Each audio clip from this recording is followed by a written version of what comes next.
Hello， 大家好，我是 Serena。今天我要做一道花椰菜炒牛肉，非常的简单又好吃。首先将牛肉切块，然后将花椰菜洗一洗，摘成一朵一朵的。在锅中加入适量的食用油，还有牛肉。加入适量的食用盐，还有胡椒粉，加入几颗新鲜的大蒜，翻炒均匀。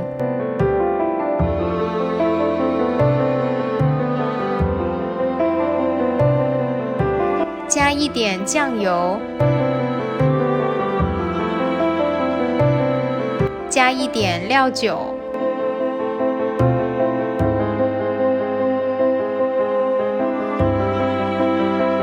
翻炒一下，当牛肉炒至变色，再加入一点蚝油，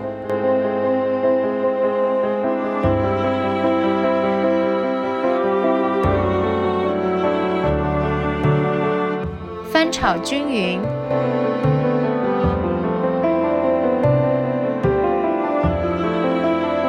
然后加入洗好摘好的花椰菜。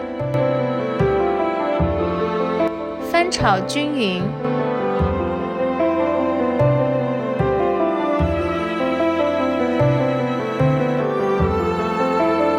然后盖上锅盖或者一个大的菜碟子，让蒸汽回流到菜中。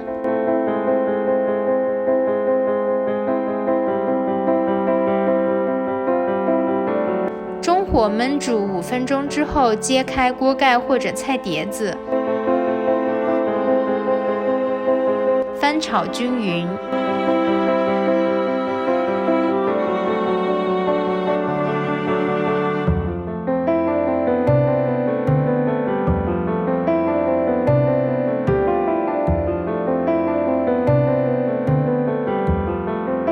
当花椰菜断生又不会太软绵的时候，就可以将这道菜盛出锅了。这样做出来的牛肉没有腥味，不需要放入水中过水去腥，非常好吃。